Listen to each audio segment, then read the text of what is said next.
ধরেন আমাদের দেশে 16 কোটি মানুষ, তার মধ্যে ধরেন 15 কোটি মুসলিম। তাহলে তো গণতন্ত্রের দাবি যে 15 কোটি মানুষের যা ধর্ম তাই হবে রাষ্ট্রধর্ম। 15 কোটি মানুষ যদি বলে হ্যাঁ আমরা শরিয়া আইন চাই, ইসলামী রাষ্ট্র চাই, তাহলে তাদের ভোট নিয়ে তো ইসলামী রাষ্ট্র কায়েম করতে হতো। তাহলে আদৌ কি হয়েছে? তাহলে এটা একটা ধোঁকাবাজি হয়েছে।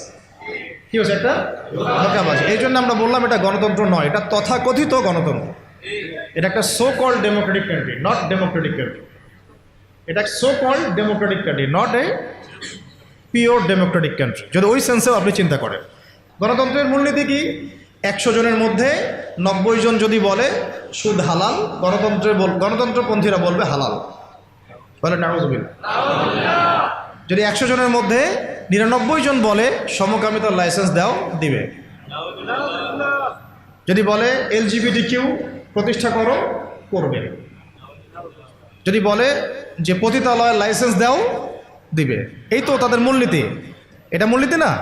আর একজন বেচারা দাঁড়িয়ে যদি বলে যে না এগুলো হারাম, তার কথা শোনা হবে না। স্পিকার সাহেব বলবেন না, হ্যাঁ জয়যুক্ত হয়েছে। কি বলবেন? হ্যাঁ জয়যুক্ত হয়েছে। তো এটা হলো তাদের মূলনীতি। তো এই মূলনীতি ইসলামের সাথে সরাসরি সাংঘর্ষিক, কিন্তু তর্কের খাতিরে যদি ধরেও নেই যে আপনার কথা ঠিক, আপনার মূলনীতি ঠিক আছে, তাহলে বেশিরভাগ মানুষ যেহেতু মুসলিম, তাহলে কেন ইসলাম রাষ্ট্রধর্ম হলো না? কেন সংবিধানে ইসলামী আইনগুলো আসলো না? কেন মুসলিমদের ধর্মগ্রন্থই সংবিধান হলো না? কেন মুসলিমদের উসওয়াতুল হাসানা নবী মুহাম্মদ সাল্লাল্লাহু আলাইহি ওয়াসাল্লামের রেখে যাওয়া সুন্নতার বিধানগুলো আমাদের সংবিধানে স্থান পেল না? কেন পেল না? কেন আমরা আল্লাহ এবং তার রাসূলের বিধান থাকতেও মানবরচিত বিধান কেন রচনা করলাম? কেন আমরা আমাদের সংবিধানে আল্লাহ বিরোধী আইনগুলো নিয়ে আসলাম? যদি আমরা এটা মানি যে হ্যাঁ গণতান্ত্রিক পদ্ধতিতেই বেশিরভাগ মানুষ যা বলে সেটাই সত্য, তাহলে আমরা তো এখানে বেশিরভাগ মানুষ মেজরিটি, আমাদের সংখ্যা তো বেশি, তাহলে আমাদের মতামতগুলো কেন নেওয়া হলো না? তার মানে বোঝা গেল পুরো বিশ্বে এই গণতন্ত্রের নামে ধোঁকাবাজি চলতেছে। ধোঁকাবাজি না? তো এই দর্শনে যারা বিশ্বাস করেন তারা জীবনের একটা অংশে ইসলামকে মানেন, বাকি অংশে তার ইসলামকে মানেন। তারাই বলেন যে ইসলাম ধর্মকে আবার রাষ্ট্রে আনার কী দরকার, সংবিধানে কেন আল্লাহর আইন আনতে হবে, এগুলো তো মৌলবাদী কথা হয়ে যায়, এগুলো তো চরমপন্থা হয়ে যায়, এগুলো তো সেকেলে কথা হয়ে যায়, এই যুগে কি এগুলো চলে? নাউজুবিল্লাহ মিন যালিক। তারা এগুলো বলেছে না? এর বাইরে একটা শ্রেণী আছে এই অঙ্গনে, তাদেরকে বলা হয় কমিউনিস্ট। কি বলা হয়? যত বামপন্থী তারা এই দলের অন্তর্ভুক্ত। তাদের মতামতটা আরও বেশি গর্হিত, কারণ গণতন্ত্রপন্থীরা অন্তত জীবনের একটা ক্ষেত্রে আল্লাহর অস্তিত্ব স্বীকার করে। কোন ক্ষেত্রে? ধর্মীয় জীবনে, ব্যক্তিগত জীবনে। কিন্তু কমিউনিস্টে যারা বিশ্বাসী, কমিউনিজমে যারা বিশ্বাসী, তারা স্রষ্টা ঈশ্বরের অস্তিত্বেই বিশ্বাস করে। তারা তো আরো বড় রকমের কুফরের মধ্যে আছেন। এটা তো তাগুত না, এটা আরো বড় কুফর এবং শিরক আকবরের মধ্যে। তারা মনে করেন যে স্রষ্টা বলতে কিছু নাই, রাষ্ট্র আমরা গঠন করব, অর্থনীতি আমরা বুঝব, সমাজনীতি আমরা বুঝব, অর্থ ব্যবস্থা আমরা বুঝব, শিক্ষা ব্যবস্থা আমরা বুঝবো, এখানে ধর্মগ্রন্থের আনার কোনো প্রয়োজনই নাই, ধর্মের কোনো জায়গাই নাই আমার জীবন। এটা হচ্ছে তাদের মানে মূলনীতি। হ্যাঁ, যদি ব্যক্তিগতভাবে কেউ নাম আব্দুল্লাহ হয় সেটা অন্য ইস্যু, কিন্তু প্রকৃত মুসলিম বলতে যা বোঝায় তার ধার কাছেও তারা নাই। তারা নাস্তিকতায় বিশ্বাসী। এক কথায় কিসে বিশ্বাসী? নাস্তিকতা। আরও ব্যাপার আছে। গণতন্ত্রপন্থীদের যেমন উসওয়াতুল হাসানা আছে, গণতন্ত্রপন্থীদের উসওয়াতুল হাসানার নাম হচ্ছে আব্রাহাম লিঙ্কন। কি নাম? আবার কমিউনিস্ট যারা, তাদের উসওয়াতুল হাসানা কে? Mao Tse-tung, Lenin, স্টেলিন। তারা হচ্ছে তাদের উসওয়াতুল হাসানা। উসওয়াতুল হাসানা বুঝেন কিনা? উসওয়াতুল হাসানা মানে কি? সর্বোত্তম আদর্শ। তা আমাদের উসওয়াতুল হাসানা কে? নবী মুহাম্মদ সাল্লাল্লাহু আলাইহি ওয়াসাল্লাম কি শুধু আমার নামাজের উসওয়াতুল হাসানা? শুধু কি আমার পরিবারের উসওয়াতুল হাসানা? শুধু আমার সমাজের, অর্থনীতির, সংস্কৃতির, শিক্ষার, নাকি পুরো জীবনের?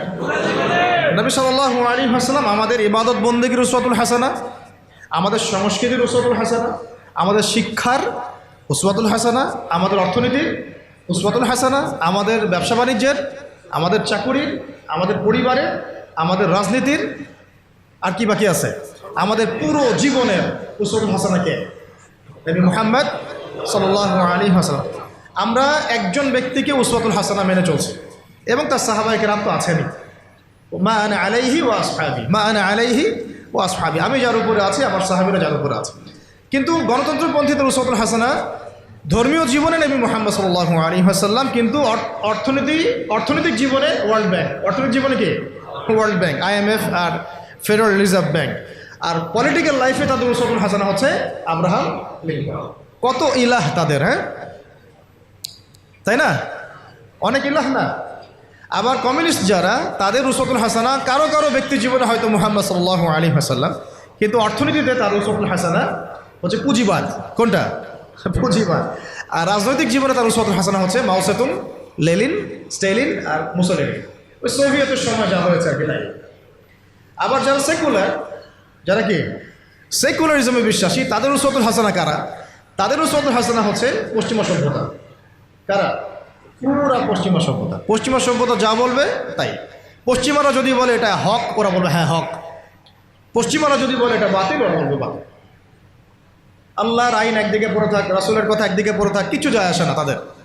পশ্চিমারা কি বললো এটা হচ্ছে কথা। যদি তারা ইসলামের পক্ষে কোনো কিছু চালু করে আর পশ্চিমারা চোখ রাঙানি দেয়, ভয়ে সেখানে প্যান্টে পেশাব করে দিবে। যদি তারা ইসলামের পক্ষে অবস্থান নেয় আর ভারত একটু চোখ রাঙানি দেয়, তাহলে ভয়ে ওরা পেশাব করে ফেলবে। এই হলো তাদের উসওয়াতুল হাসানা। তাদের উসওয়াতুল হাসানা হচ্ছে বিশ্বের পশ্চিমা এবং যত রাম বাম প্রগতিশীল পরাশক্তি, এগুলো ওদের উসওয়াতুল হাসানা। কিন্তু আমরা মুসলিম, আমাদের উসওয়াতুল হাসানা জীবনের সর্বক্ষেত্রেই একজন ব্যক্তি, তার নাম মুহাম্মদ সাল্লাল্লাহু আলাইহি ওয়াসাল্লাম। তো মূল জায়গাটা আলোচনা করলাম এই কারণে, আপনাদের বোঝার সুবিধার্থে, যে ইবাদত করার ক্ষেত্রে এসে আমরা যে ইসলামকে কত ভাগে ভাগ করে ফেলছি তা ঠিক নাই। অথচ ইবাদত করতে আল্লাহ পাক বলেছেন জীবনের সমস্ত ক্ষেত্রেই আমার বিধান মেনে চলো। তুমি নামাজ পড়লেও আমার বিধান মতোই পড়তে হবে, রোজা রাখলেও আমার বিধান মতোই পড়তে হবে, হজ করলেও জাকাত দিলেও আমার বিধান মতোই করতে হবে, নবীর সুন্নাহ অনুযায়ী করতে হবে। তুমি যদি সমাজনীতি পরিচালনা করতে চাও, সমরনীতি পরিচালনা করতে চাও, সংস্কৃতি পরিচালনা করতে চাও, শিক্ষা ব্যবস্থা প্রণয়ন করতে চাও, তুমি যদি ইলেকশন করতে চাও বা রাজনীতিও করতে চাও, তবুও কি করতে হবে? আমার বিধান মোতাবেকই তোমাকে আগাতে হবে। তুমি এখানে অন্যের বিধানে দাসত্ব করতে পারবে না। যদি করো তাহলে তুমি জীবনের এক ক্ষেত্রে আল্লাহকে মানো, আরেক ক্ষেত্রে শয়তানকে মানো। এই সহজ সরল কথাটা আমরা আমাদের জাতিকে আসলে এখনও হয়তো বোঝাতে পারি নাই। অনেকে বুঝে করে, অনেকে না বুঝে করে। যারা এখন এই রাজনীতিগুলোর মধ্যে আছেন বেশিরভাগই এগুলো বুঝেন না, বেশিরভাগই বুঝেন না। দেখবেন অনেক বড় একটা রাজনৈতিক দলের একজন মুখপাত্র সেদিনই বলে দিলেন যে দেখেছেন ধর্ম নিয়ে কি ধর্মান্ধতা সৃষ্টি হয়েছে আমাদের দেশে, দেখেছেন ধর্ম নিয়ে কি উন্মাদনার সৃষ্টি হয়েছে। বলেছেন না একজন, ধর্ম নিয়ে উন্মাদনা সৃষ্টি হবে কেন? বরং ধর্মকে আমরা জীবনের সব ক্ষেত্রে প্রতিষ্ঠা করতে চাই। এটার নাম তো উন্মাদনা না, এটা বরং আমাদের উপর ফরজ। এটা আমাদের উপর কি ফরজ। আপনি যদি নামাজ পড়েন তাহলে নামাজের ক্ষেত্রে আল্লাহর বিধান মানা ফরজ না? তাহলে আপনি যদি ব্যবসা করতে যান সেখানে আল্লাহর বিধান মানা ফরজ না? আপনি যদি অর্থনীতি পরিচালনা করতে যান সেখানে কি আল্লাহর বিধান মানা ফরজ না? যদি আল্লাহ পাক আপনাকে রাজনৈতিক ক্ষমতা দেন তো সেখানে ইসলামী বিধান অনুযায়ী, আল্লাহর বিধান অনুযায়ী রাষ্ট্র পরিচালনা করা কি ফরজ না? সহজ কথা। কথাটা কি কঠিন? খুব সহজ একটা কথা, কিন্তু যে আমি মুসলিম, আমি জীবনের সর্বক্ষেত্রেই আল্লাহর বিধান মেনে চলব। খুবই সহজ সরল কথা। এখন যদি কেউ বলে যে ভাই আমি এটা বুঝি, কিন্তু আমি পারিপার্শ্বিক চাপে, বিভিন্ন কারণে, বিভিন্ন সমস্যার কারণে আমি 100% এখন পারছি না, সেটা একটা স্রোত হতে পারে, সেটা আলাদা একটা স্রোত হতে পারে। যে হ্যাঁ, সে ব্যক্তি না হয় মানে, সে ব্যক্তি বুঝে, সে স্বীকারও করে, কিন্তু বলছে বিশ্বের পারিপার্শ্বিক চাপের কারণে হোক, আমার অভ্যন্তরীণ সমস্যার কারণে হোক, অনেকের কারণে হোক, অর্থনৈতিক মন্দার কারণে হোক, বিভিন্ন কারণে আমি 100% পারছি না, কিন্তু আমার উদ্দেশ্য আছে 100% প্রতিষ্ঠা করার। কিন্তু এটা তো আমরা দেখি নাই। দেখেছি কি? আমরা দেখেছি কিভাবে আস্তে আস্তে ওই রাজনৈতিক ক্ষমতাকে কাজে লাগিয়ে ইসলামকে মাইনাস করা হয়েছে। প্রথমে মাইনাস করা হয়েছে রাজনীতি থেকে, তারপরে মাইনাস করা হয়েছে অর্থনীতি থেকে, তারপরে আস্তে আস্তে মাইনাস করা হলো সংস্কৃতি থেকে, তারপরে মাইনাস করা হলো পুরো শিক্ষা সিস্টেম থেকে, তারপরে তারা হস্তক্ষেপ করলো পুরো ধর্মীয় জীবনে, মসজিদের উপরে, মাদ্রাসার উপরে, তাই না? আস্তে আস্তে আস্তে আস্তে ওলামায়ে কেরামকে পর্যন্ত তারা এই জেলের মামলার আসামি, হুমকি ধামকি, গুম খুন ফাঁসি কত কি হয়ে গেল। শুরুটা করেছিল তারা রাজনৈতিক ক্ষেত্রে, প্রথমে ইসলামকে মাইনাস করেছে। প্রথমে কি পলিটিক্যাল লাইফে তারা ইসলামটাকে মাইনাস করেছেন, তারপরে অর্থনৈতিক লাইফে তারা মাইনাস করেছে, সংস্কৃতির মধ্যে মাইনাস করেছে। তাহলে আমরা একটা জিনিস বুঝতে পারলাম যে যদি আমরা আমাদের সমস্যার শেকড় ঠিক না করি তাহলে আমার ঘর পর্যন্ত আর ঠিক থাকবে না। এখন আমরা কিভাবে একটা ইসলামী রাষ্ট্র কায়েম করব? তার আগে আর দু একটা কথা আমাদের জানা উচিত যে ইসলামী রাষ্ট্রের এই কনসেপ্টটা নতুন কোনো কনসেপ্ট না। আদম আলাইহিস সালামও আল্লাহর খলিফা ছিলেন, নূহ আলাইহিস সালামও আল্লাহ পাকের বিধান অনুযায়ী তার জাতিকে পরিচালনা করেছেন, ইব্রাহিম আলাইহিস সালামও করেছেন, তাই না? সবাই করেছেন, নবী মুসা আলাইহিস সালাম করেছেন, ইউসুফ আলাইহিস সালাম করেছেন, করেন নাই? তাহলে এটা কোনো নতুন কনসেপ্ট না। খিলাফার যে কনসেপ্ট এটা কি নতুন কোনো কনসেপ্ট না। খিলাফা মানে কি? খিলাফা মানে হচ্ছে আল্লাহর জমিনে আল্লাহর দিন প্রতিষ্ঠা করা, যেটাকে আমরা বলি ইকামতে দিন। কি বলি? ইকামতে দিন। যে ব্যক্তি আল্লাহ পাকের জমিনে আল্লাহর দিনকে প্রতিষ্ঠা করে তাকে আমরা বলি খলিফা। কি বলি? যেমন উমর রাদিয়াল্লাহু আনহু খলিফা ছিলেন, আবু বকর রাদিয়াল্লাহু আনহু খলিফা ছিলেন, উসমান রাদিয়াল্লাহু আনহু খলিফা ছিলেন, আলী ইবনে আবি তালেব খলিফা ছিলেন। তারা ছিলেন আল্লাহর খলিফা, মানে তারা আল্লাহর প্রতিনিধি। তারা আল্লাহর জমিনে আল্লাহর বিধান প্রতিষ্ঠা করবেন এবং সেই বিধান দিয়ে বিচার ফয়সালা করবেন। তো এখানে পার্থক্যটা বুঝতে হবে আমাদেরকে যে গণতান্ত্রিক ক্ষেত্রে, ধর্মনিরপেক্ষ রাষ্ট্রে, কমিউনিস্ট রাষ্ট্রে সেখানে আল্লাহর খলিফা নাই। আল্লাহর খলিফা আছে না, কারণ সেখানে আল্লাহর বিধান প্রতিষ্ঠার কোনো ফিকির নাই। আর যেখানে আল্লাহর খলিফা নাই সেখানে কার খলিফা থাকবে? সিম্পল কথা, যেখানে আল্লাহর খলিফা নাই সেখানে কার খলিফা? তাগুতের বিধান বাস্তবায়িত করা হচ্ছে। এই পার্থক্যটা আমাদের বুঝতে হবে।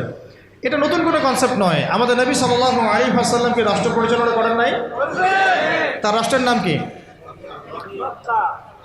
না বুঝে বলেন না। তার প্রথম রাষ্ট্রের নাম কি? মদিনা। মদিনা প্রথম ইসলামিক রাষ্ট্রের নাম কি?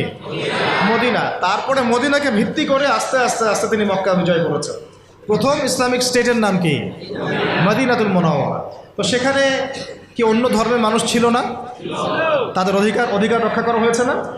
তাদের সাথে সনদ হয়েছে না? ইহুদিরা চুক্তি ভঙ্গ করেছে, তখন আমরা আক্রমণ করেছি, কারণ গাদ্দারদের কোনো ক্ষমা নাই। আমরা এই আমাদের অভ্যুত্থান, অভ্যুত্থানের পরে আমরা হয়তো ওই ভারতীয় দালালদেরকে মাফ করে দিচ্ছি, অনেকে গা ঢাকা দিচ্ছে, অনেক খুনের বিচার হচ্ছে না, আমরা অনেক ছাড় দিচ্ছি আর কি। কিন্তু নবী সাল্লাল্লাহু আলাইহি ওয়াসাল্লামের সুন্নত এটা নয়। তার সুন্নত হচ্ছে জালেমের উপর দয়া, মানে হচ্ছে মাজলুমের উপর খেয়ানত।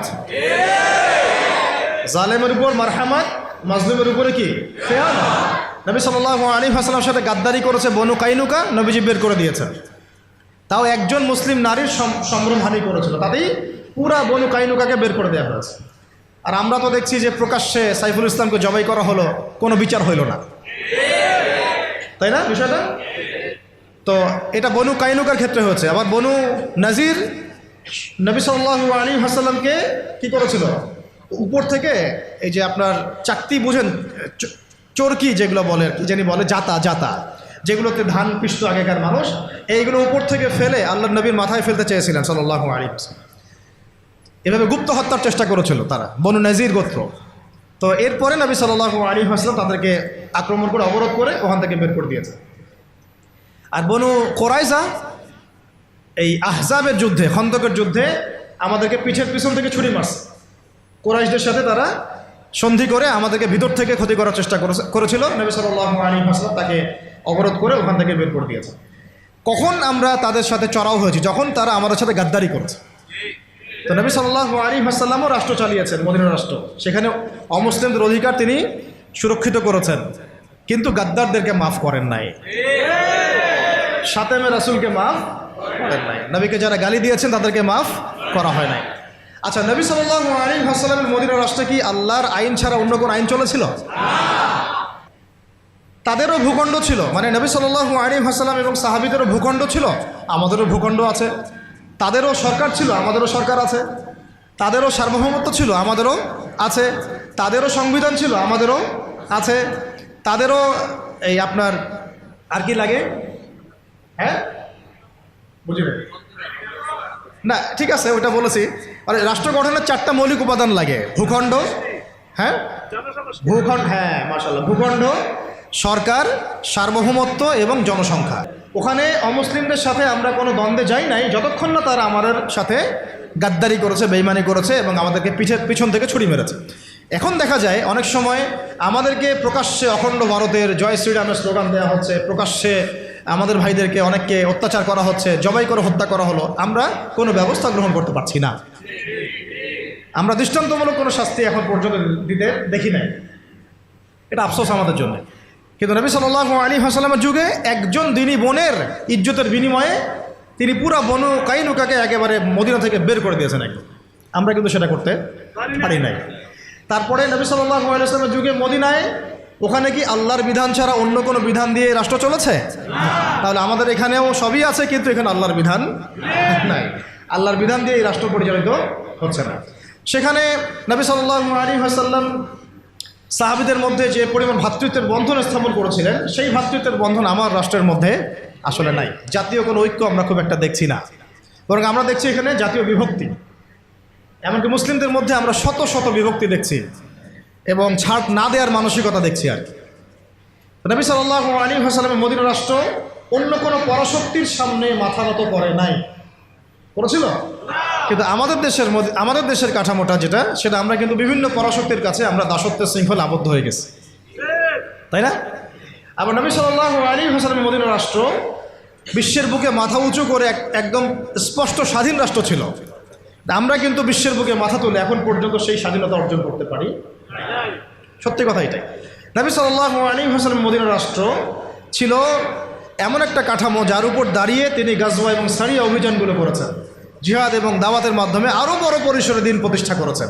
কিন্তু আমাদের রাষ্ট্রগুলো, ইসলামী রাষ্ট্রগুলোর মধ্যে কিন্তু এইরকম গাজওয়া বা সারিয়া এই অভিযানগুলোতে অংশ নেওয়ার মতো কোনো সুযোগ পাওয়া যায় না।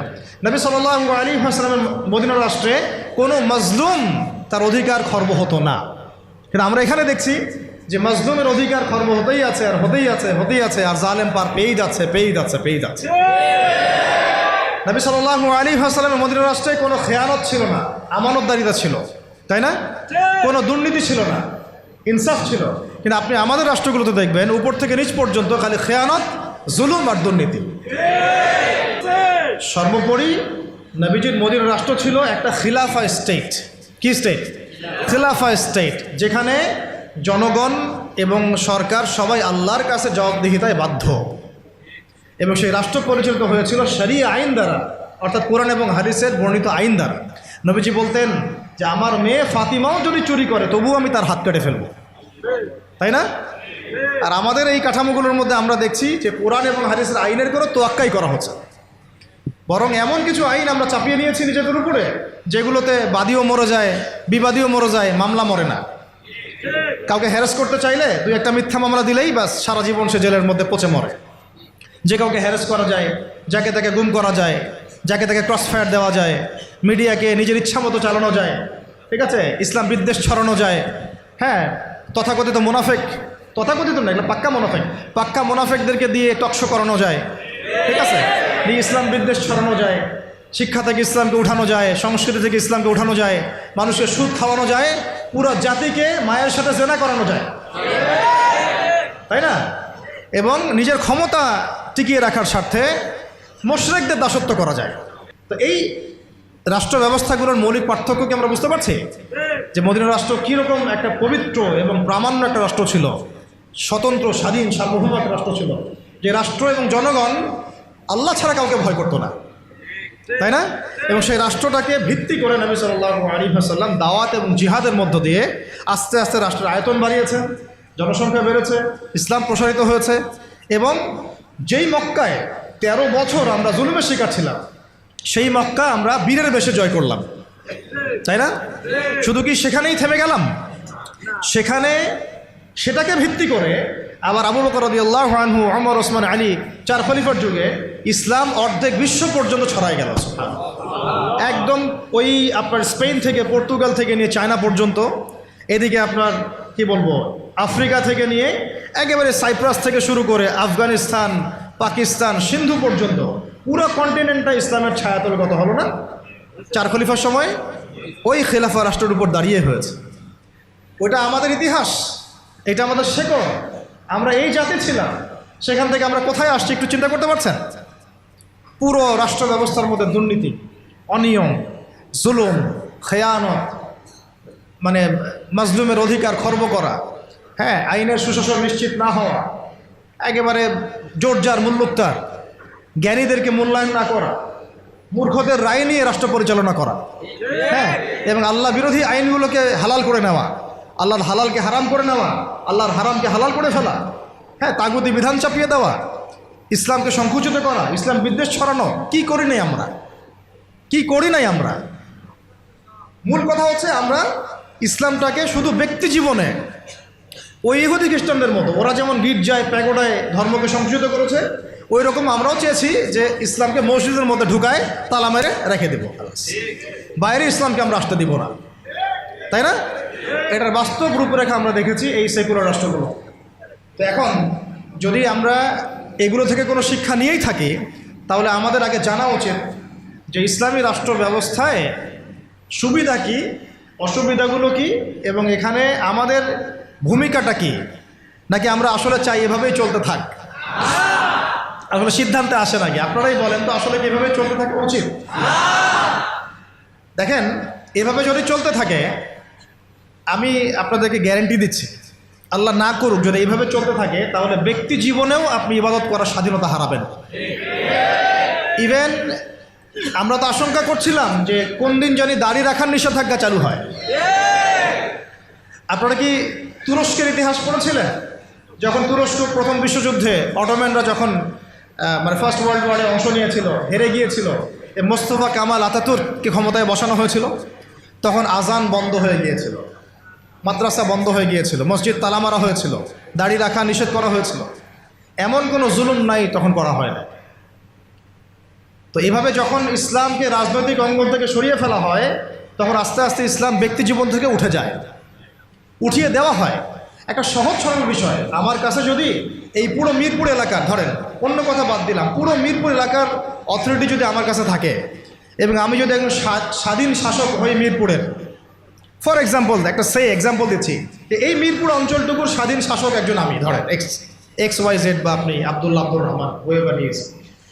এখন আপনার অথরিটি আছে, আপনি চাইলে আপনার এলাকার সব মদের বার বন্ধ করতে পারেন, সব জুয়ার আসর আপনি বন্ধ করতে পারেন, আপনি আপনার এখানে প্রশাসনিক বাহিনী দিয়ে এখানে জরিমানা করতে পারেন, আইনের সুশাসন নিশ্চিত করতে পারেন, আপনি এই এলাকার সমস্ত মসজিদকে আবাদ করতে পারেন, সমস্ত বক্তব্যে কোরআনের একেবারে কি বলবো, কোরআনের শিক্ষা প্রচার প্রসার আপনি বাস্তবায়ন করতে পারেন, প্রত্যেকটা মাদ্রাসাকে আপনি আরও উন্নত করতে পারেন, এমনকি ওলামায়ে কেরামদেরকে ভাতা দিতে পারেন, তাই না? তাদেরকে আপনি উন্নত জীবন দিতে পারেন, তাদেরকে জুলুমের হাত থেকে বাঁচাতে পারেন। মানে এক কথা, এই এলাকায় আপনি আল্লাহ এবং তার রাসূলের বিধানকে বাস্তবায়ন করতে পারবেন, সমস্ত জুলুমের শেকড় উপড়ে ফেলতে পারবেন। কিন্তু যদি এই এলাকার শাসন ক্ষমতা আপনার হাতে না থাকে, আমি যদি একটা সাধারণ মানুষ হই, তাহলে আদৌ কি আপনি এগুলো করতে পারবেন? এই সহজ কথাটা আমরা বুঝি না। অনেকেই আমরা আমাদের কাপুরুষতার কারণে ঝুঁকি নিতে হবে এই কারণে এখানে জীবন যাওয়ার সুযোগ আছে, এই কারণে এই কথাগুলো বলাও আমরা ছেড়ে দিয়েছি। বিগত 15 বছরে কিন্তু এগুলো খুব একটা বলাও হয় নাই, বা যারাই বলতে চেষ্টা করেছেন তাদেরকে উঠিয়ে নেওয়া হয়েছে। আর এটা আল্লাহ পাকের রহমত যে আমরা এখনও বেঁচে আছি। বাঁচার তো কথা ছিল না, বাঁচার কথা কিন্তু ছিল না। আল্লাহ পাক তার দিনকে তার জমিনে প্রতিষ্ঠা করার জন্য, প্রসার করার জন্যই হয়তো আমাদেরকে রেখেছেন, অন্য কোনো উদ্দেশ্য নাই আমাদের এখানে। তো এখন আমরা যদি এই সুযোগকে কাজে না লাগাই, আবার 10-20 বছর পরে বা 5 বছর পরে, আল্লাহ না করুন, যদি আরও বড় কোনো জালেম চেপে বসে, তাহলে না থাকবে আমাদের কোনো দেহ, আর না থাকবে আমাদের কোনো গর্দান। আর যদি আমরা এখনই সংশোধন হতে পারি এবং আমাদের ইসলামটাকে আস্তে আস্তে ব্যক্তি পর্যায় থেকে নিয়ে সমাজে, অর্থনীতির মধ্যে, রাজনীতির মধ্যে নিতে পারি, ইনশাআল্লাহ এত সহজে তারা আমাদেরকে উৎখাত করতে পারবে না। পারবে? ইনশাআল্লাহ পারবে না। তো এই জিনিসটাই এখন বেশি আলোচনার দরকার। তাহলে এখন আসেন, একটা বিষয় একটু আপনাদের সামনে স্পষ্ট করতে চাই, যে খালি পয়েন্টসগুলো বলবো, বিস্তারিত আপনাদেরকে বলতে হবে না, আপনারা বুঝতেছেন, আমি বুঝতে পারছি। শুধু পয়েন্টগুলো বলবো যে কি কি সুফল হতে পারে যদি একটা ইসলামিক রাষ্ট্র ব্যবস্থা আমাদের মাথার উপরে আসে, বা একটা ইসলামপন্থী গভর্নমেন্ট আমাদের মাথার উপরে আসে, তাহলে আমরা কি কি সুবিধা পাইতে পারি। অনেকে হয়তো মনে করেন যে এটা থাকলেও যা, না থাকলেও তা। তো অনেকে আবার এগুলো নিয়ে আলোচনা করেন না, বা করেন না, এতে করে এটা মাথা থেকে মাইনাস হয়ে গেছে। একটা বিষয় বুঝেন, এটা আসলে একটা বুঝ আর কি, নিজের মতো করে বলছি আর কি। একটা বিষয় কি, একটা বিষয়ের অভিজ্ঞতা মানুষের না থাকলে সেই বিষয়টার মর্ম এহমিয়ত কিন্তু মানুষ বুঝে। যেমন ধরেন আমরা যারা এখনও কক্সবাজারে কেউ যায় নাই, তাকে আপনি যতই বলেন যে সমুদ্রটা এমন, সমুদ্রটা ওই রকম, সমুদ্রের পাড়ে দাঁড়ালে এমন হয়, ওইখানে এত এইরকম বাতাস থাকে, মেরিন ড্রাইভ রোডটা এইরকম, সে কিন্তু কল্পনায় আনবে কিন্তু সে কিন্তু উপলব্ধি করতে পারবে না। বুঝতে পারছি কথা? সিমিলারলি আপনি শুনেছেন যে মদিনা এমন, মক্কা এমন, কখনো যান নাই, আপনি কিন্তু উপলব্ধি করতে পারবেন না। রাষ্ট্র ক্ষমতায় আমরা দাড়ি টুপিওয়ালা মানুষরা সংখ্যাগরিষ্ঠতা নিয়ে, হ্যাঁ, একেবারে পুরা রুটির টুকরাটা আমরা কখনো পাইনি এ পর্যন্ত। পেয়েছি কি বিগত প্রায় 50, 60, 70 বছরে? তাহলে আমরা কিভাবে জানবো যে সেটার এহমিয়তটা কী, সেটার গুরুত্বটা কী, সেটা থাকলে আমরা কি করতে পারি? ওটা তো আমার অভিজ্ঞতা নাই, তো আমার কি নাই, আমার অভিজ্ঞতা নাই তো। কিন্তু দেখেন সেকুলারদেরকে দেখেন, এই ডেমোক্রেটিক সিস্টেমে যারা আছে তাদেরকে দেখেন, তারা কেউ 5 বছর থাকছে, কেউ 10 বছর থাকছে, কেউ 15 বছর থাকছে, তারা বুঝেছে যে তার মজাটা কী এবং সেটা থাকলে সে কী করতে পারবে। তারা তো কেউ আল্লাহর বিধানের জন্য সেখানে যায় নাই। কেউ গিয়েছে ধরেন যে 10 বছর লুটপাট করেছে, জুলুম করেছে, দুর্নীতি করেছে, বিদেশে টাকা পাচার করেছে, যে মেয়েটাকে পছন্দ হয়েছে উঠাই নিয়ে আসছে, ঠিক আছে, ধর্ষণের সেঞ্চুরি করছে, ওই ক্ষমতা কাজে লাগায় সে হল দখল করছে, জমি দখল করছে, ব্যাংক দখল করছে, কোম্পানি দখল করছে, সে ওই মজাটা বুঝছে আর কি, ক্ষমতার মজা কি, ওর অর্থে মজা বললাম আর কি, ঠিক আছে। সে বুঝতে পারছে যে হ্যাঁ, ক্ষমতা থাকলে আমার এই জিনিসগুলো আমি তো পাবো।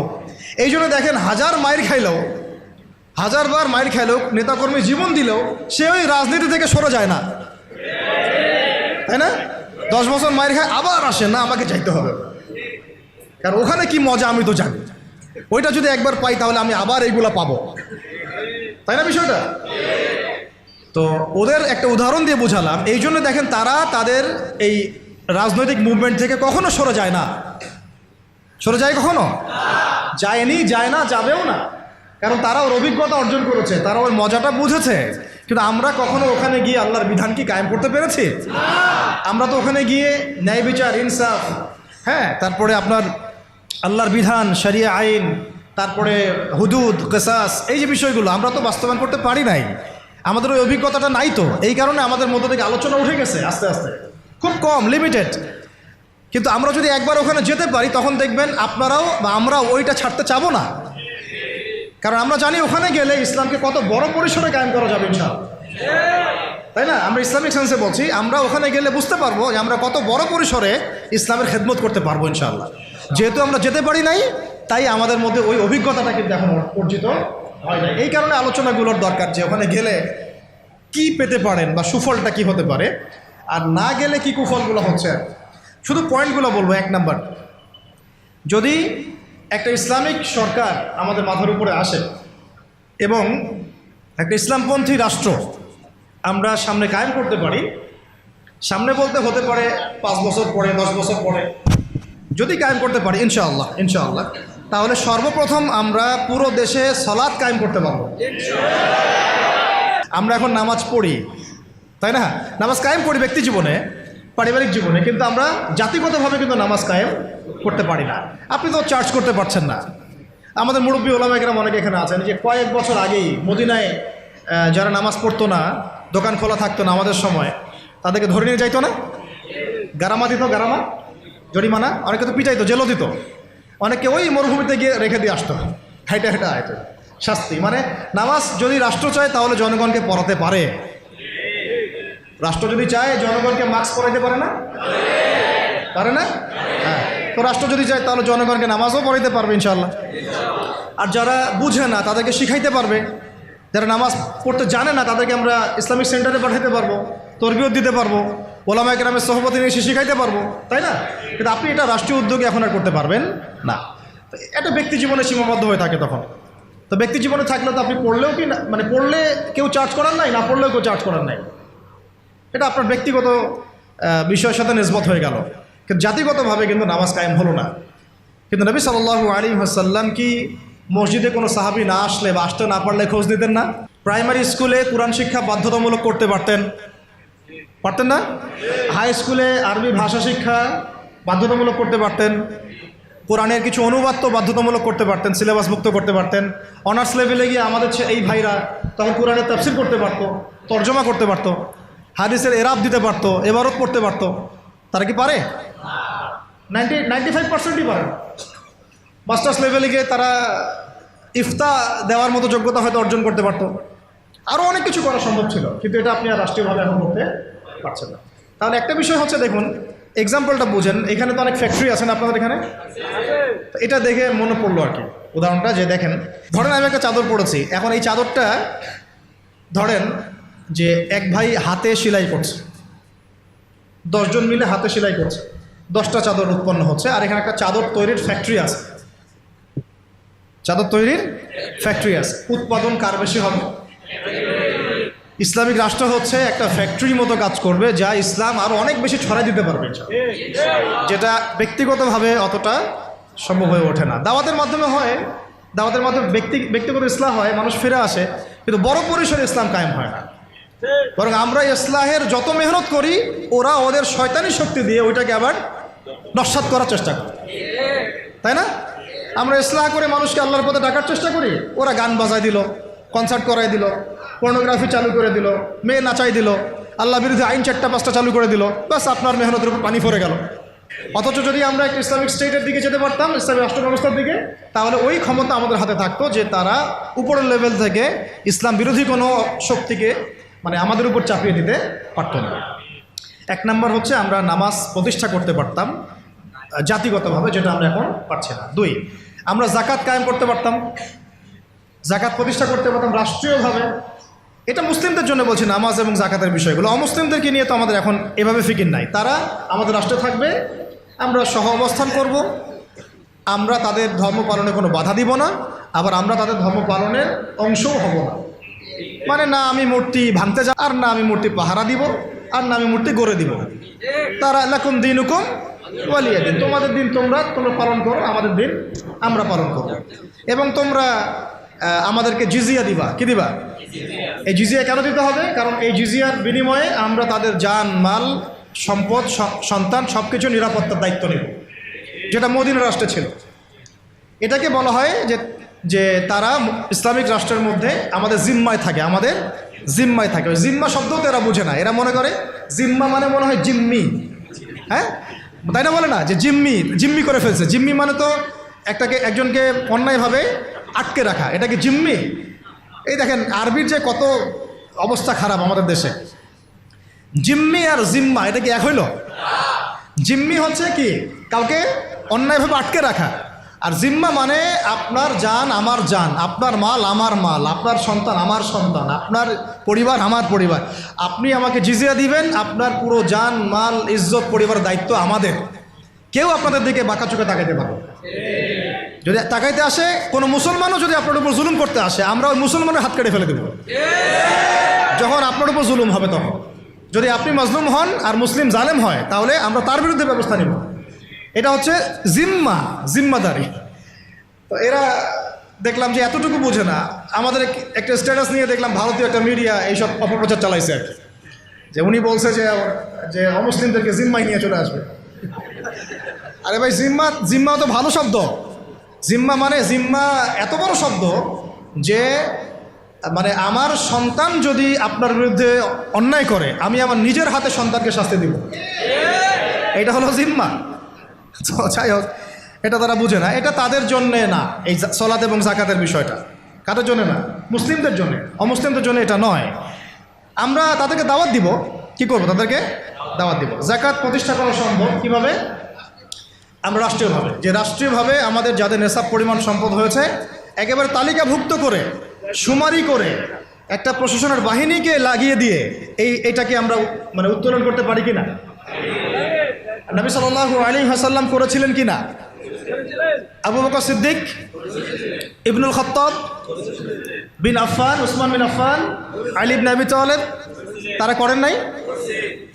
তখন কি এই যাকাতের অর্থগুলো গরিব মানুষের কাছে সমানভাবে বন্টন করা হয় নাই? যাকাতের 8টা খাতে। এবং তখন কি সমাজের মধ্যে গরিব মানুষের সংখ্যা বেশি ছিল না কম? একজনও খুঁজে পাওয়া যায় তো? ওয়াল্লাহি এখনও যদি আমরা যাকাত ভিত্তিক অর্থ ব্যবস্থা চালু করতে পারতাম তাহলে আমাদের সমাজেও কোনো গরিব মানুষ থাকতো না। আপনাদের যত ওই কমিউনিজমের মতবাদ আছে আর ওই পুঁজিবাদ আছে আর এই সমাজতন্ত্র আছে, হ্যাঁ, আর এই যে আরও যত মতবাদগুলো আছে ওয়ার্ল্ড ব্যাংকের, IMF-এর, হ্যাঁ, ফেডারেল রিজার্ভ ব্যাংকের, এই সমস্ত মতবাদগুলোই ফেল করছে। মানবতার কল্যাণে তারা কিছুই করতে পারে না।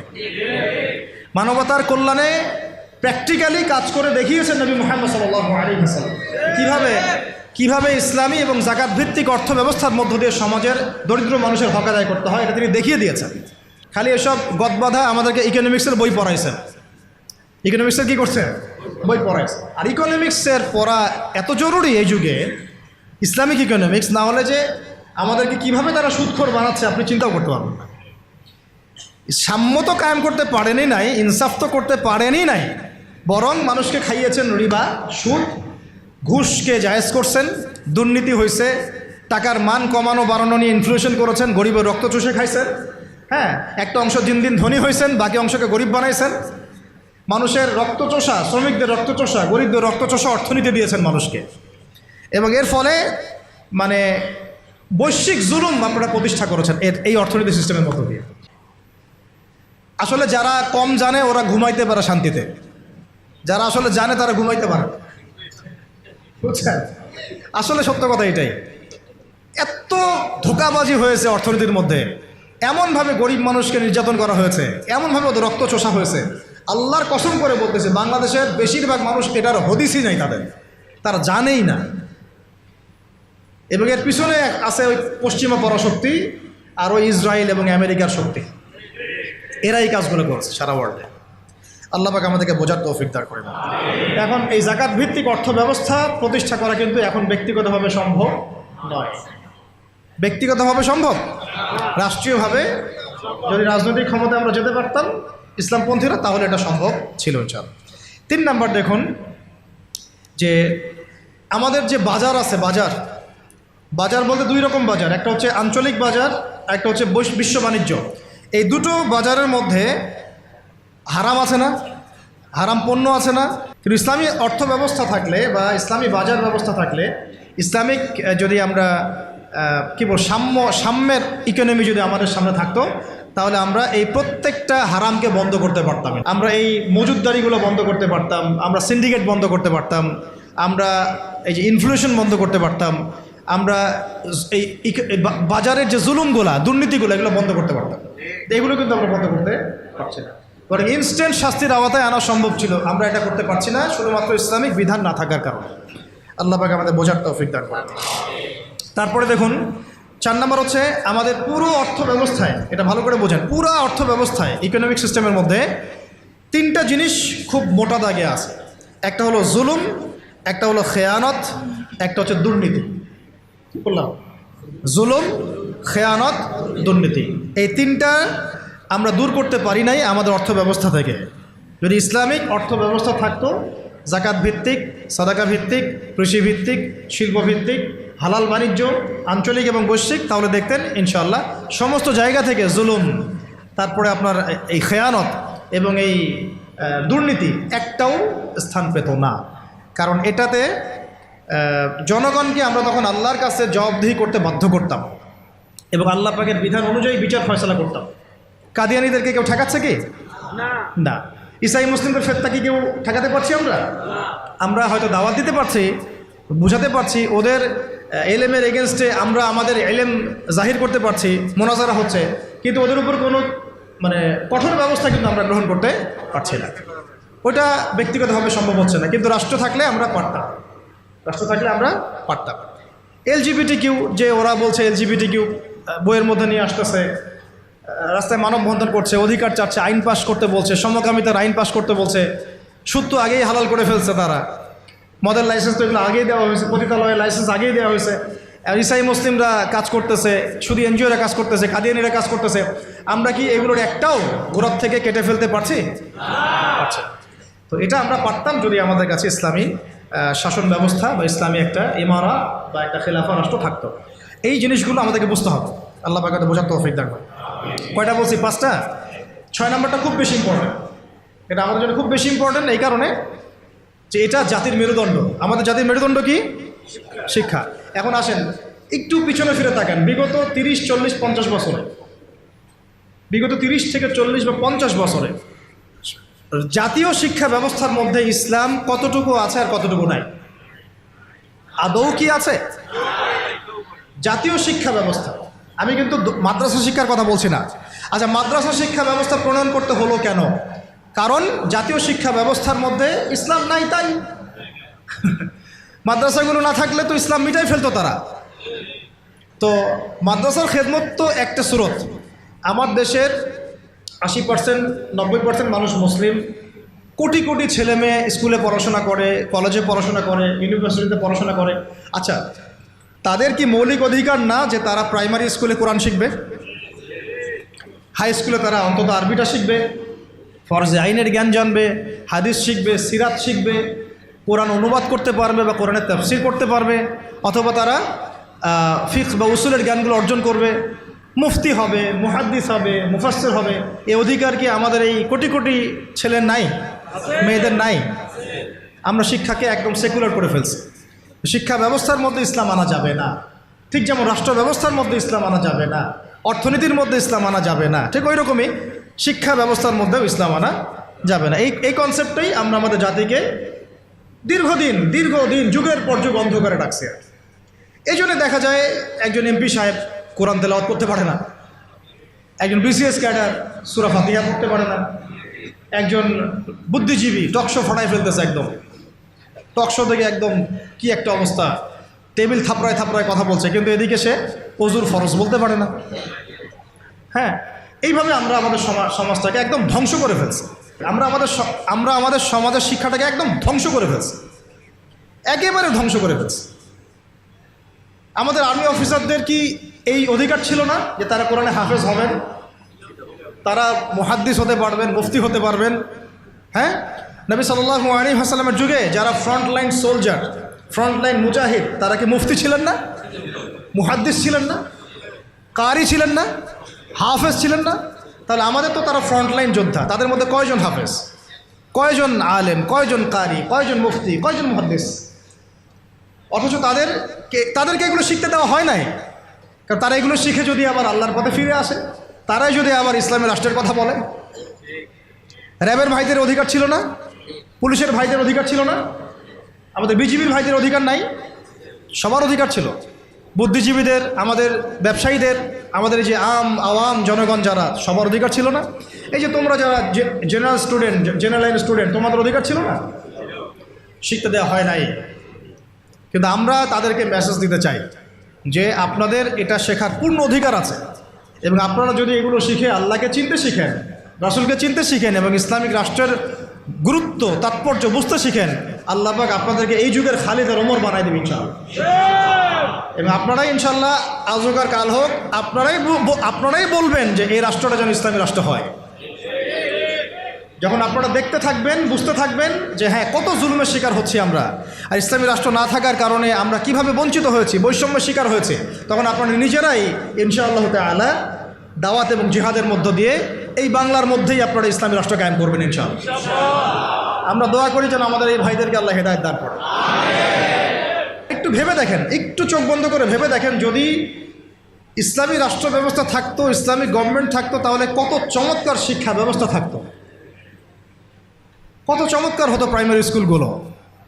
প্রত্যেকটা প্রাইমারি স্কুল হয়ে যেত একটা মাদ্রাসার মতো, কত সুন্দর হতো আমাদের হাই স্কুলগুলো, আমাদের ইউনিভার্সিটিগুলো। থাকতো না কোনো ফ্রি মিক্সিং, থাকতো না কোনো নারী পুরুষের অবাধ মেলামেশা, থাকতো না কোনো অপরাজনীতি, থাকতো না কোনো জুলুম, আবরারকে এভাবে পিটায় হত্যা করার সুযোগ হতো না কারো।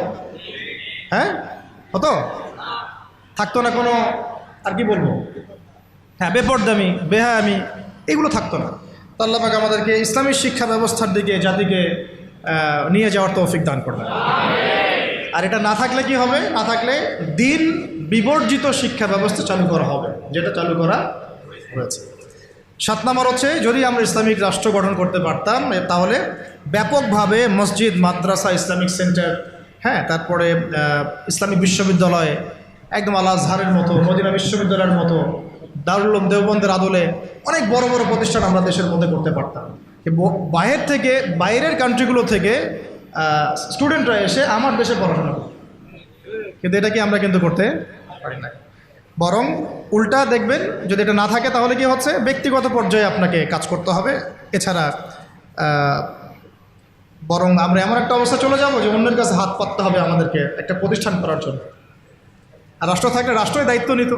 টিচারদের বেতন দিবে রাষ্ট্র, ওস্তাদদের বেতন দিবে রাষ্ট্র, ইমাম সাহেবদের বেতন দিবে রাষ্ট্র, তাদেরকে গাড়ি দেওয়া হবে, তাদেরকে ফ্ল্যাট দেওয়া হবে, তাদের তো অধিকার আছে, তাদেরকে রেশন দেওয়া হবে, তাদেরকে দেশের সম্পদ হিসেবে গড়ে তোলা হবে এবং জাতির আকীদা আমলের সংস্কারের জন্য তাদেরকে রাষ্ট্র কাজে লাগাবে। বরং রাষ্ট্র একটা গঠনমূলক সিলেবাস প্রণয়ন করবে, যেটা পড়লে সবার মধ্যে যে মিসকনসেপশনসগুলো দূর হয়ে যাবে।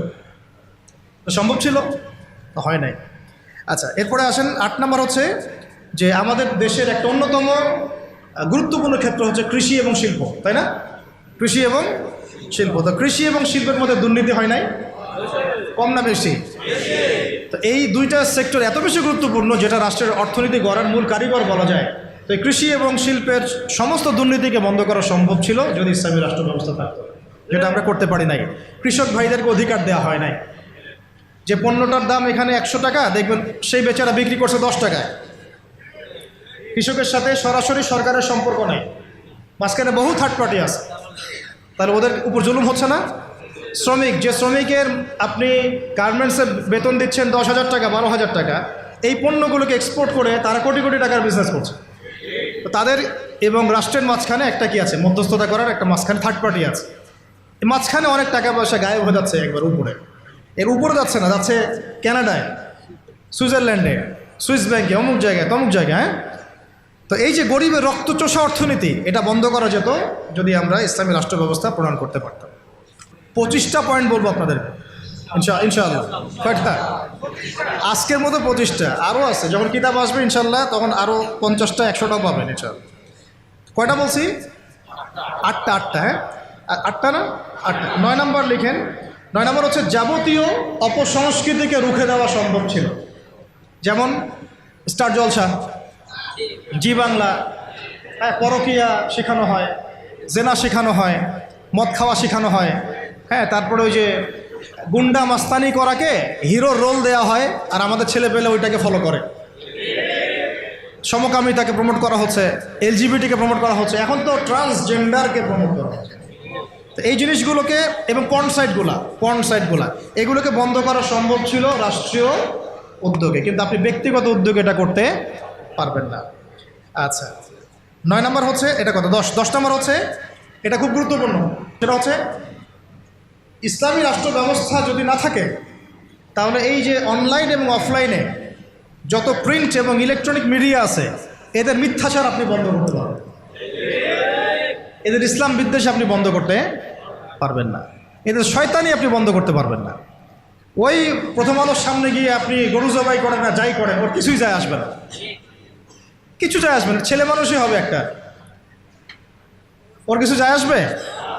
শয়তানের এগুলোতে কিছু যায় আসে নাকি? তো যদি ইসলামী রাষ্ট্র ব্যবস্থা আপনার হাতে থাকতো, তাহলে আপনি আইন প্রণয়ন করে হোক, নীতি নির্ধারণ করে হোক এবং আইনের সুশাসন নিশ্চিত করে হোক, ইসলামের স্বার্থকে সর্বোচ্চ অগ্রাধিকার দিয়ে আপনি এগুলোকে নিয়ন্ত্রণ করতে পারবেন।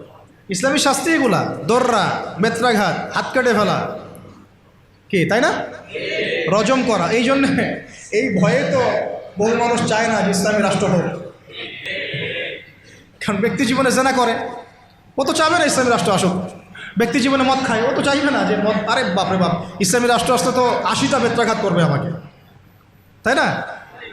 ইসলামী রাষ্ট্র আসলে তো পরকীয়া করতে পারবে না, তখন তো আপনি ধরেন যে এই খোলামেলা এবং উন্মুক্ত কনসার্ট আপনি করতে পারবেন না। আপনি শুনলে বাসায় শুনবেন, ব্যক্তিগতভাবে পাপ করবেন, জনগণকে পাপি করতে পারবেন না, তাই না? ইসলামী রাষ্ট্র আসলে অনেকের অনেক সমস্যা আছে। আবার ওই সমস্যাগুলোর কারণে তারা আবার চায় না ইসলামী রাষ্ট্র আসুক। তো যাই হোক, চাক আর না চাক, একটা কথা বলে দেই, অনলাইনে দিয়ে দিব আমরা এগুলা, মানে কেউ চাক আর না চাক, কেউ চাক বা নাই বা চাক, আজ হোক আর কাল হোক, এই বাংলাদেশের বুকে ইসলামী রাষ্ট্র কায়েম হবেই হবে। কেউ এটাকে বদলাইতে পারবে? বলেন কেন পারবে না? কারণ নবী সাল্লাল্লাহু আলাইহি ওয়াসাল্লাম ভবিষ্যৎবাণী করেছেন যে একটা কাঁচা বাড়ি বাদ থাকবে না, একটা পাকা বাড়ি বাদ থাকবে না যেখানে আল্লাহ পাক তার তাওহীদের কালিমা লা ইলাহা ইল্লাল্লাহ মুহাম্মাদুর রাসূলুল্লাহকে প্রবেশ করাবেন না। ওরা যে বলছেন অখণ্ড ভারত হবে, হ্যাঁ অখণ্ড ভারত হবে ঠিকই, তবে সেটা হবে কিসের? ইসলামের এবং তাওহীদের কালিমা লা ইলাহা ইল্লাল্লাহ মুহাম্মাদুর রাসূলুল্লাহ।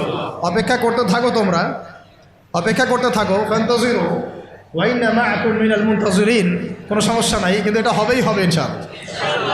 আর যে কথাটা আল্লাহ নবীজি মুখ দিয়ে বলেছেন যে জেরুজালেম মুক্ত হবে এবং জেরুজালেম থেকে ঈসা আলাইহিস সালাম কি করবেন? 40 বছর এই বিশ্বকে শাসন করবেন। কারো ক্ষমতা নাই এটাকে ঠেকায়, এটাকে বদলাই দিবে এই ক্ষমতা না ইসরায়েলের আছে, আর না আমেরিকার আছে, আর না পশ্চিমা সভ্যতার আছে, আর না আমাদের এই গোমূত্রখোর মোদিদের আছে। এটা কি খবর? যারা গরুর পেশাব পান করে ওদের মাথায় কি থাকতে পারে? তো যখন ওগুলো খেয়ে নেশা মাথায় উঠে আর কি, তখন হেডাম দেখায়। বুঝতে পারছেন কথা? যাই হোক, আমরা দোয়া করি আল্লাহ পাক তাদেরকে হেদায়েত দান করেন। আবু জেহেলের জন্য তো দোয়া করা হয়েছিল না? আল্লাহ আবু জেহেল বা ওমর রাদিয়াল্লাহু আনহুর মধ্যে যাকে আপনি ভালোবাসেন আল্লাহ আপনি হেদায়েত দান করেন। এমন হতেই পারে যে তাদের বহু মানুষ ইসলামের সৌন্দর্য দেখে আমাদের দিনে ইনশাআল্লাহ দীক্ষিত হবে, এটা হতেই পারে। বিইজ্জে আজিজ আও যুল্লি দালিল, একটা হাদিসে আছে যে সম্মানের ঘরে সম্মানের সাথে ঢুকবে, অসম্মানের ঘরে একবার অপদস্থ করে ইসলাম ঢুকবে ইনশাআল্লাহ। তো যাই হোক, পয়েন্টটা ছিল কি যে আমরা যদি ইসলামিক রাষ্ট্র ব্যবস্থা থেকে যেতে পারি তাহলে প্রিন্ট এবং ইলেকট্রনিক মিডিয়ার এই যে ইসলাম বিদ্বেষ এগুলোকে আমরা বন্ধ করতে পারবো। তখন আমরা ইনসাফ প্রতিষ্ঠা করতে পারবো এবং সত্য মানুষের কাছে প্রচার করতে পারবো। সারা বিশ্বে ইসলামকে এই যে জঙ্গি সন্ত্রাসী এই শব্দগুলো কারা ছড়াইছে বলেন তো? এই মিডিয়ারাই ছড়াইছে। কারা ছড়াইছে? এই মিডিয়ারা ছড়াইছে। ইহুদিরা ছড়াইছে, খ্রিস্টানরা ছড়াইছে, জায়নিস্টরা ছড়াইছে। সবাই ইসলামকে জঙ্গি ধর্ম, সন্ত্রাসীর ধর্ম এগুলো ছড়াইছে না? মুজাহিদদেরকে বলেছে এরা সন্ত্রাসী। এখন পর্যন্ত হামাসের ভাইদেরকে তারা বলে সন্ত্রাসী। আর এই জালেম ইসরায়েলকে তারা বলে কি বলে? আমাদের ভাইরা ওখানে নির্যাতিত হচ্ছেন, নিপীড়িত হচ্ছেন, কিন্তু আল্লাহ পাকের কাছে ওই জায়গাটা অনেক মকবুল একটা জায়গা।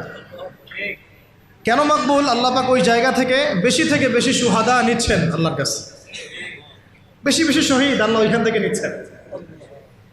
তো এটা দেখে আমাদের তো রক্ত আর ঠান্ডা থাকে না, সবার গরম হয়ে যায়, কেউ দেখতেও পারি না এখন এগুলা। কিন্তু আমাদের হাত বাঁধা, আপনি কিছু করতে পারছেন না। কেন কিছু করতে পারছেন না? কারণ আমাদের হাতে কোনো ইসলামিক রাষ্ট্র নাই। তাই ব্যক্তিগতভাবে আপনি সেখানে কিছু করতে পারবেন না, কিন্তু ইসলামিক রাষ্ট্র ব্যবস্থা থাকলে আমরা আমাদের ভাইদের পাশে দাঁড়াতে পারতাম, আমরা মাজলুমদের পাশে দাঁড়াতে পারতাম, অথবা অন্তত পক্ষে আমরা জাতিসংঘকে চাপ দিতে পারতাম না? অথবা আমরা ইউনাইটেড একটা মুসলিম কমিউনিটি করতে পারতাম পুরো বিশ্বের শক্তিশালী মুসলিম রাষ্ট্রগুলো নিয়ে। তখন দেখতাম যে ওরা কোথায় পালানোর রাস্তা খুঁজে পায়। কিন্তু আমরা কিন্তু এটা করতে পারছি না। বরং ওরা করেছে ন্যাটোর মাধ্যমে, ওরা ঐক্যবদ্ধ জোট করে আমাদেরকে ভয় দেখাচ্ছে। তো এই জন্য অনেক কারণ আছে ভাই। এই কারণগুলো আমাদেরকে একটা দিকেই এখন নিসবত করছে যে আমাদের একটা মুসলিমদের একটা ইসলামপন্থী রাষ্ট্র দরকার, ইসলামপন্থী সরকার দরকার। আদারওয়াইজ আমরা বিশ্বের বুকে স্বাধীন হতে পারবো না। আচ্ছা, 10 নম্বর হচ্ছে, এটা 10 না 11 হচ্ছে সমস্ত সামাজিক অশ্লীলতা, যেমন বেপরদামি, কিশোর গ্যাং, মাদকের আকড়া, জুয়ার আকড়া, এগুলোকে আপনি বন্ধ করতে পারবেন না যদি ইসলামিক রাষ্ট্র ব্যবস্থা না হয়। 13 নম্বর হচ্ছে আইনের সুশাসন বলে একটা শব্দ শুনি আমরা। এটা গদবাদ একটা শব্দই থাকে, এর আসলে বাস্তব খুব একটা প্রয়োগ হয় না। বরং আমরা দেখেছি আইনকে হাতিয়ার করে নিয়ে মানুষ রাজনীতি করেছে, ব্যক্তি আক্রোশ ঝেড়েছে এবং ব্যক্তির স্বার্থ চরিতার্থ করেছে, দলের স্বার্থ উদ্ধার করেছে, তাই না? ওলামায়ে কেরামরা কি অপরাধ করেছিলেন শাপলা চত্বরে যে তাদের সবার উপরে 10টা 5টা করে মামলা দিতে হবে?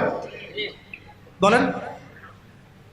যারা মারলো তাদের বিরুদ্ধে মামলা হলো না, যারা মরলো তাদের বিরুদ্ধে মামলা হলো। তারা কি অপরাধ করেছিলেন? এখনও বহু ওলামায়ে কেরাম 5টা 6টা 10টা করে মামলা নিয়ে কাঁধে নিয়ে ঘুরছেন না?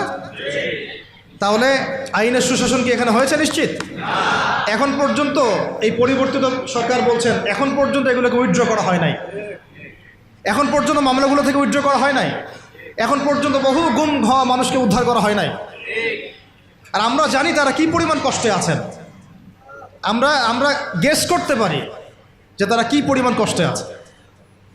এটা তো আপনি গেস করতে পারবেন না, কারণ আপনার সে অভিজ্ঞতা নাই, সমুদ্র দেখেন নাই, আপনি বুঝবেন কিভাবে এর গভীরতা কেমন। সেখানে একদিন মনে হবে 1 বছরের সমান, একদিন মনে হবে কি 1 বছরের সমান। এমন বহু মানুষ ভিতরে এখনও আছে যারা মাজলুম, নির্যাতিত, নিপীড়িত, এখন ওদেরকে বের করা হয় নাই। এখনও বহু মানুষের গায়ে মিথ্যা মামলা ঝুলছে, বহু ওলামায়ে কেরাম মামলা নিয়ে ঝুলছেন, ভুগছেন। আর মামলা এমনভাবে দিয়ে রাখে যে সকালবেলা আপনি হাজিরা দিবেন ঢাকায়, একেবারে আবার দেখা যাবে কালকে আবার হাজিরা দেওয়া লাগবে রাজশাহীতে, তারপরে হাজিরা দেওয়া লাগবে চট্টগ্রামে। এইভাবে তারা হ্যারাস করছে মানুষ। আর 4-5টা মামলা কার উপর থাকলে তার আর কোনো হ্যারাসমেন্টের প্রয়োজন নাই, এইটাই তার সারা জীবনকে শেষ করে ফেলবে। তার জমি জমা বাড়ি গাড়ি বিক্রি করেও সে ওখান থেকে বেরোতে পারবে। এটা কি আইনের সুশাসন নিশ্চিত হয়েছে? যদি ইসলামিক রাষ্ট্র ব্যবস্থা থাকতো তাহলে প্রত্যেকটা জালেমের বিচার হতো, প্রত্যেকটা মাজলুমকে আমরা বেকসুর খালাস করে দিতাম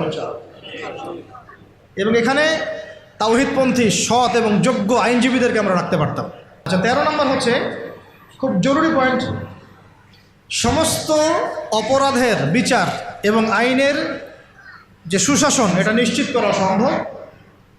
সমস্ত অপরাধগুলোর বিচার করা সম্ভব ইনসাফের সাথে, শরীয়ত আইনের সাথে এবং আল্লাহর বিধানের অনুকূলে, যেটা ইসলামিক স্টেট না থাকলে কখনোই সম্ভব নয়।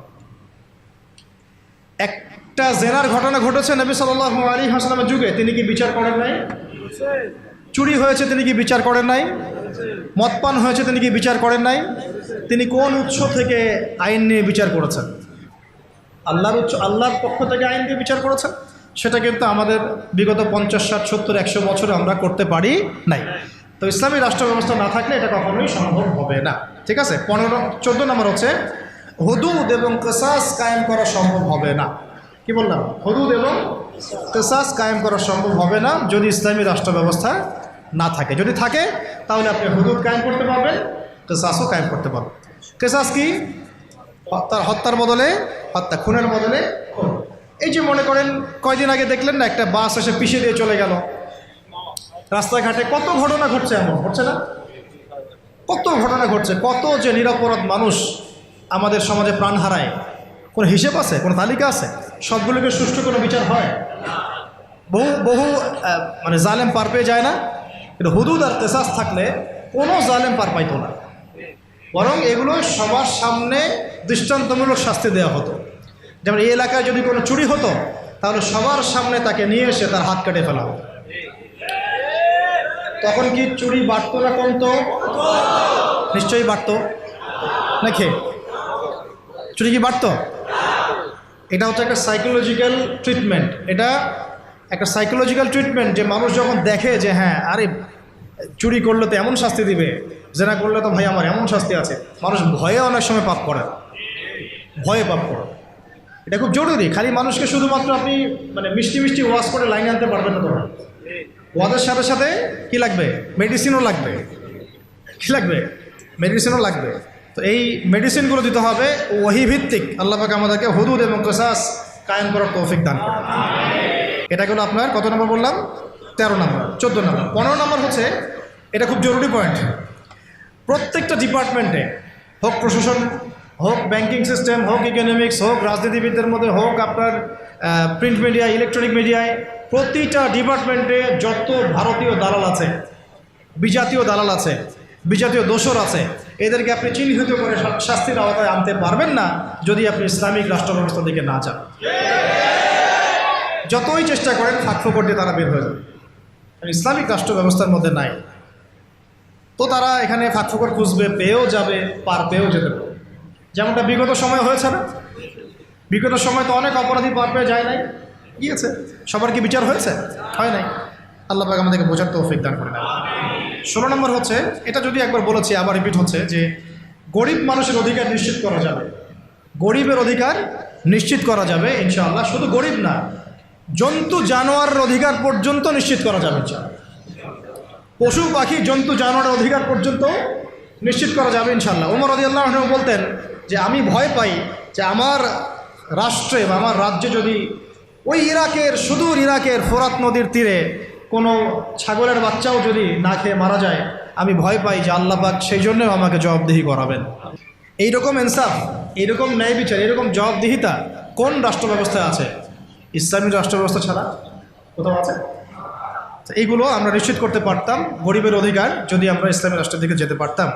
17 হচ্ছে খুব জরুরি পয়েন্ট, এটা আমাদের ওলামায়ে কেরামরা বুঝবেন আর কি। জরুরি পয়েন্ট হচ্ছে যে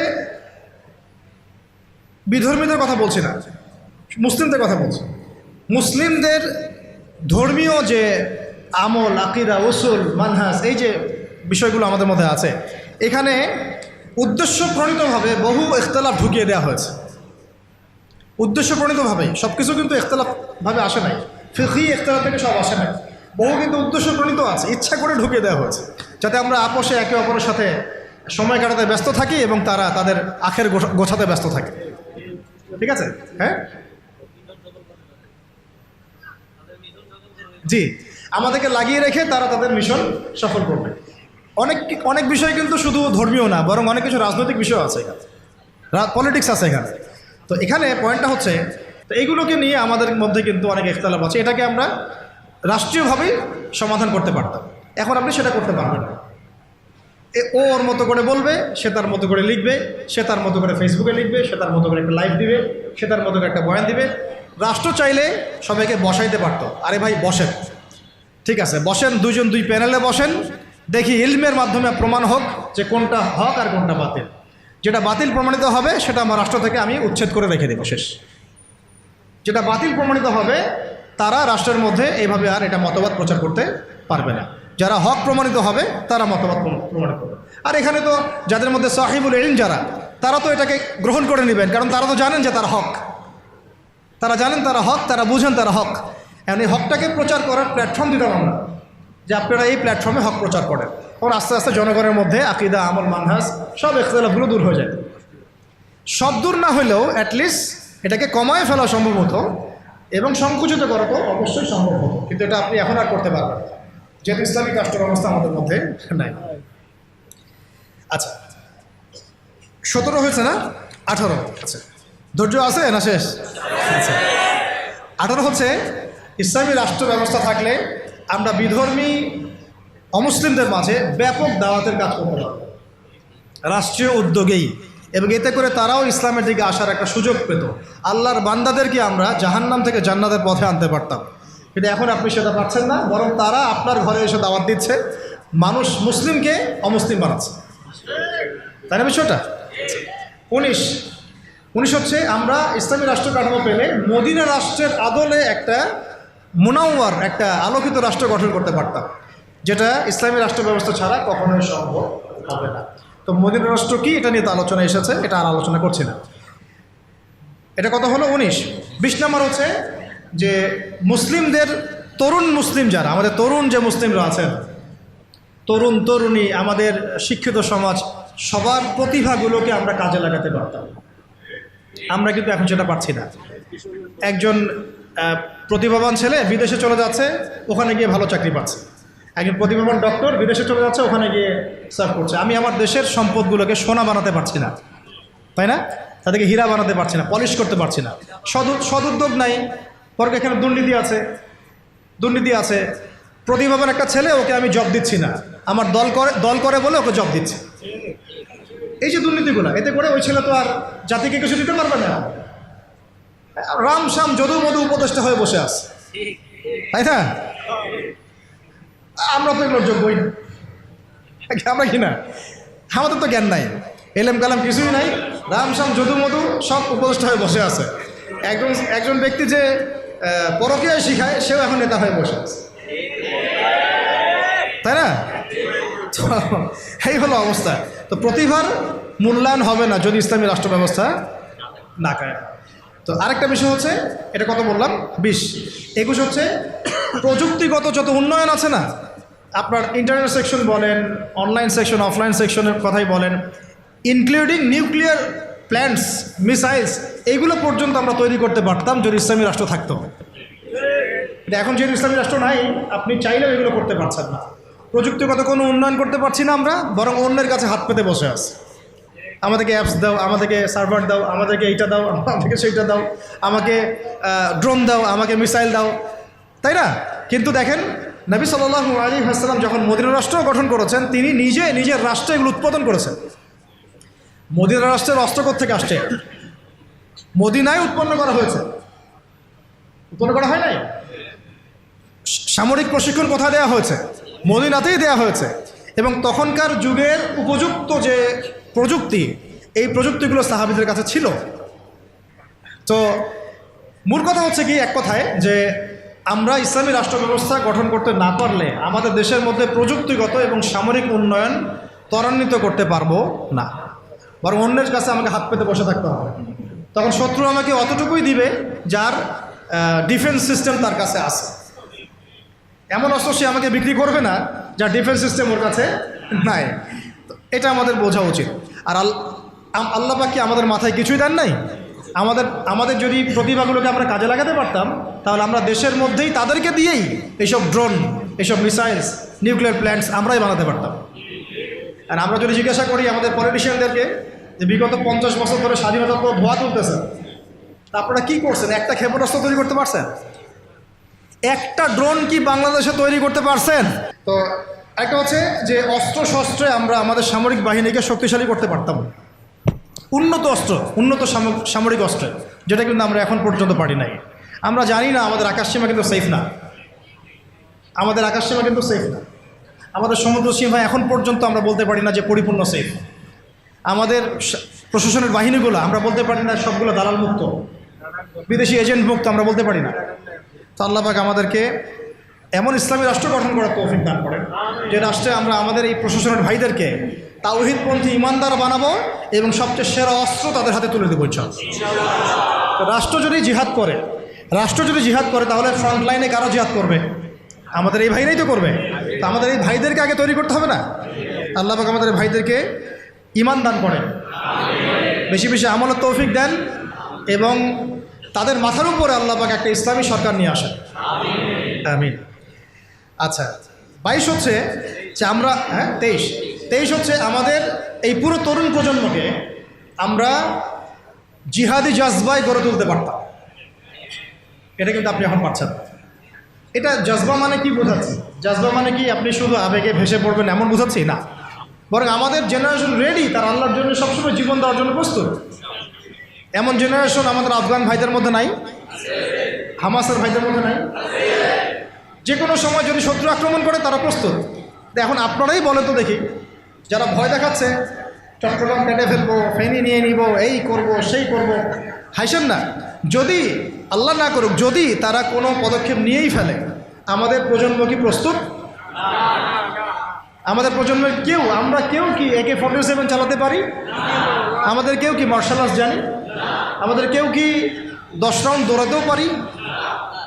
অথচ নবী সাল্লাল্লাহু আলাইহি ওয়াসাল্লামের যুগে সাহাবায়ে কেরাম এক একজন সাহাবী প্রশিক্ষিত ছিলেন। আচ্ছা, আলী রাদিয়াল্লাহু আনহু কেমন মানুষ ছিলেন? তাসবিহ তাহলিল করতেন খালি? ভয়ে তার সামনে কেউ দাঁড়াইতে পারত না। যেই দাঁড়াইতো তাকে তিনি একেবারে গর্দান উড়াই ফেলতে পারতেন। এত প্রশিক্ষিত ছিলেন আলী ইবনে আবি তালিব। হ্যাঁ, ওমর ইবনে খাত্তাব তিনি কি শুধু কোরআন তেলাওয়াতি করতেন, নামাজই পড়তেন, তাহাজ্জুদি পড়তেন? তিনি এত বেশি প্রশিক্ষিত ছিলেন, তার সামনে 10 জন দাঁড়াইতে পারত। হামজা রাদিয়াল্লাহু আনহু। তাহলে দেখেন, আমাদের পুরো জেনারেশনকে দেখেন, ইনক্লুডিং আমাকে দেখেন, আমরা কি আসলেই প্রস্তুত? দেখা যায় আমাদের গতকালকে বলছিলাম যে 4-5 জন ডাকাত যদি একটা ছোট্ট ছুরি নিয়ে আমাদের সামনে দাঁড়ায়, আমাদের তো ভাই খবর হয়ে গেছে, ভাই কি আছে নেই, সব নেই, তা আমাকে ছাড়, বিষয়টা এমন না।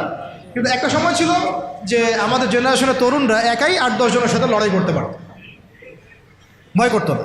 দেখেন, আমরা কিন্তু এরকম মানে প্রশিক্ষিত একটা প্রজন্ম করতে পারি নাই, কিন্তু ইসলামী রাষ্ট্র থাকলে আমরা পারতাম না?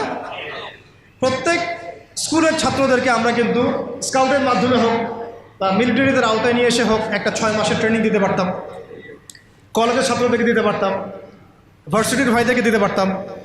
আমাদের মিসাইলস লাগবে, প্রশিক্ষণ লাগবে, ট্রেনিং লাগবে, তাই না? জাবাজ আমাদের সব অফিসার লাগবে। এই ক্ষমতা বাঙালি জাতির আছে, এই ক্ষমতা আমাদের আছে, আমাদের আর্মি ভাইদের আছে, আমাদের বিজেপি ভাইদের মধ্যে আছে, ওই কলিজা তাদের আছে ঠিকই। কিন্তু রাষ্ট্রীয় ইসলামী রাষ্ট্র না থাকার কারণে, রাষ্ট্রীয় পৃষ্ঠপোষকতা না থাকার কারণে এবং রাষ্ট্রীয় চাপ তাদের উপর থাকার কারণে তারা তাদের প্রতিভার বিকাশ ঘটাতে পারে নাই। আমি চ্যালেঞ্জ করতেছি, আপনি বিএসএফ, এই যে ভারতের বিএসএফের 100 জনকে লাগান বর্ডারে, আমাদের বিজিবির 20টা ভাইকে লাগান, ওরা পারবে না ইনশাল্লাহ। যদি ক্ষেপণাস্ত্র না নিক্ষেপ করে ওরা পারবে না, যদি আসমান থেকে বিমানে ওরা যদি ফায়ার না করে তাহলে ওরা পারবে না, মাঠে ওরা আমাদের 20 জন বিজিবির ভাইদের সাথে পারবে না ইনশাল্লাহ। পারবে না, আমি বলছি, গ্যারান্টি দিচ্ছি পারবে না ইনশাল্লাহ, দেখে নিয়ে। কিন্তু ওরা আমাদের উপরে মানে চড়াও হচ্ছে কিসের ভিত্তিতে?